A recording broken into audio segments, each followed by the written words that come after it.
Well,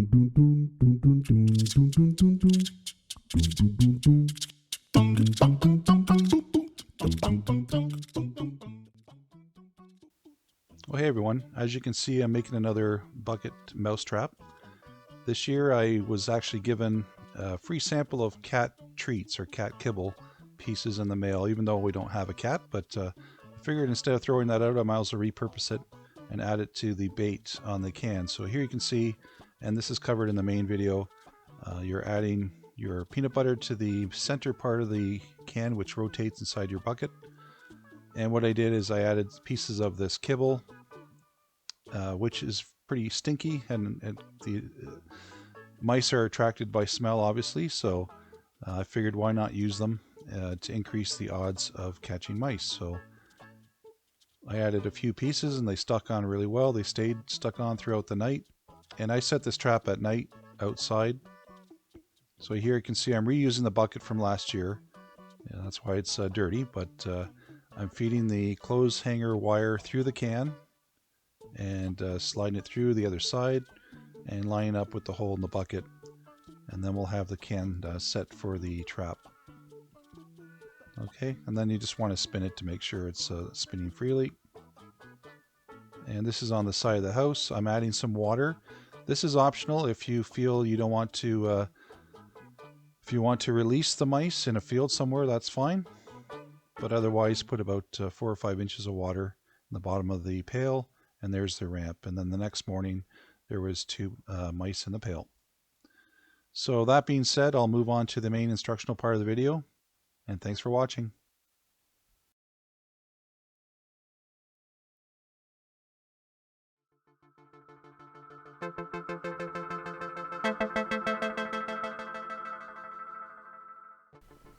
So I've made these a few times, and a couple improvements were made along the way. So this is the traditional mouse trap using a 5-gallon bucket.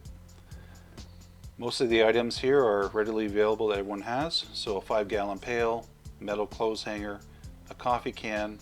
You need a ramp made out of wood or another material, a drill, a 9/64 drill bit, a bolt cutter, pliers, measuring tape, 2 screws, marker, peanut butter, and of course safety glasses for when you're doing your cutting.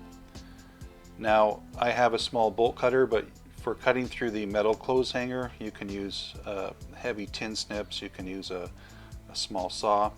So the first step, have your can. You want to measure the diameter across is 6 inches in this case, so you just take half of that, kind of center yourself there and mark off the 3 inches. Okay, so you take your drill bit, again a 9/64 works for a metal clothes hanger. You're wearing your safety glasses at this time as well, just to be safe. And we'll flip it around. Again, measure and center, and then do your drilling. So we'll mark off the 3 inches here, and we'll make a little hole. Some people use a smaller coffee can or even a pop can or something. The smaller the can, the faster it's going to spin. I found these bigger cans, they spin slower, but they're pretty dependable.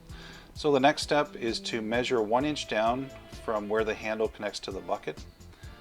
The reason you do this is that area is symmetrical, so it's the same on either side. So you just want to measure down 1 inch and then do the other side as well.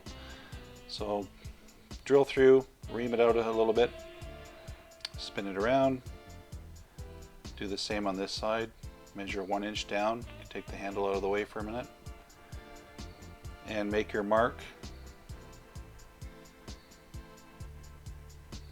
1 inch down from the center of that handle hole. You want to drill. Now sometimes when you're drilling, you have to kind of line up your drill bit, and because it'll kind of skip around on you, so just be careful. Very easy to make though. Most people will have these items at home, and it's reusable, which is a good thing. So yeah, safety glasses, especially during this step, because you could have a metal piece flying. So here I have my bolt cutters. I'm going to cut off either end of the base of the metal clothes hanger, and that gives you enough length to get through a standard 5 or 6 gallon pail. take the other side. Again, you can use something else to cut it. This makes it a little bit easier because it has a little more force to cut through. You can use even a type of coping saw or some other method to cut through, but this is what I had. These are the items I used. I've made a few of these traps and they are dependable. They work well. So here you just see I'm testing to make sure that that piece goes through okay. If it's too tight, you're going to have to remount that hole a little more. Now, this is an improvement that I made as well, is to make a 90-degree bend in one end, and you'll see why that's useful later on. So here we have the can with the 2 holes drilled, and you can see I'm feeding through the clothes hanger wire into the hole, then all the way through the can, and with my other hand I can feel where it's coming through. You kind of have to poke hard and let it come through the hole, and then you can visually see where you're going through on the other side. Okay, so on the one side you're going to have a straight piece coming out, and on the other side you're going to have your 90-degree angle. So that 90-degree angle acts as a stop on the one side and also a handle to pull out that piece later on. I'll show you. So make sure it spins nice and freely. If there's any resistance, you're going to have to either re-drill your holes or make sure that it does work properly, because you'll see later on why it's important.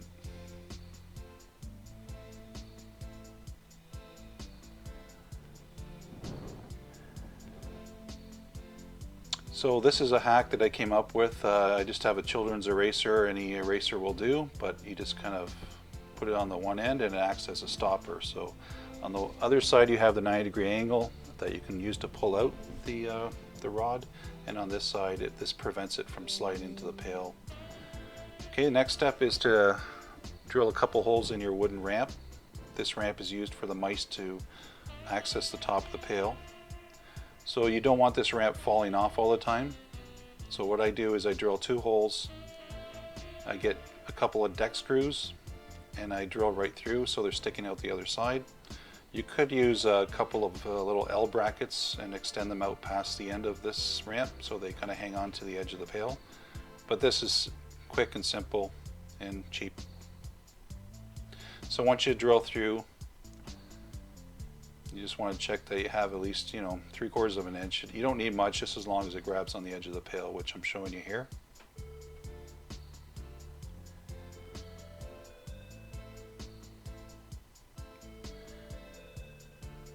Okay, and that angle is not too steep. Don't worry, the mice fly up that thing like there's no tomorrow, so they're going after the bait, so it's not too steep. So get some peanut butter, and either a spoon or a paper towel is what I'm using here to smear it on, and I only smear the center part of the can. You don't want to do you don't need to do the entire can, because they're gonna jump towards that bait, and they don't really need the whole can covered. So some people will cover the entire can, but I don't feel that's necessary. So make sure it's coated all the way around, not just one side. It's also important that it's covered evenly all the way around, so it's not out of balance and it spins freely. So throughout these stages, make sure that it does spin freely for you. Now this is an optional step. Obviously, if people have a field nearby where they can release the mice after they fall into the bucket, that's fine. So I fill roughly about 5 inches of water in the base. So when the mice fall in, they can't be able to jump out, so their feet can't touch the bottom, and then they swim around. So here you see I've placed it in a corner, which is normally where you'd put something like that, away from everything else. For the purposes of this video, I put it close to a security camera that I have, so I could capture a bit of footage from overnight. So this is the next morning. It has rained, everything's kind of soaked, but let's have a look at the results. So you can see the ramp set up, and looks like we have had some success. So I take the rubber stopper, the eraser off, and I just I'm going to pull out the one side just so I can lift the can up. Okay, now if you were taking the can out to clean it, you would just pull the rod out from the other side with that little handle. Here's some footage from the previous night. So you can see the mouse is kind of checking things out. He's not satisfied, he runs down the ramp, but that bait is too tempting for him. Comes back, goes around the rim a bit, and it's hard to see, but he does jump on the can, and that's the end. So thanks for watching, everyone. Stay tuned for the next video and subscribe, please. Thank you.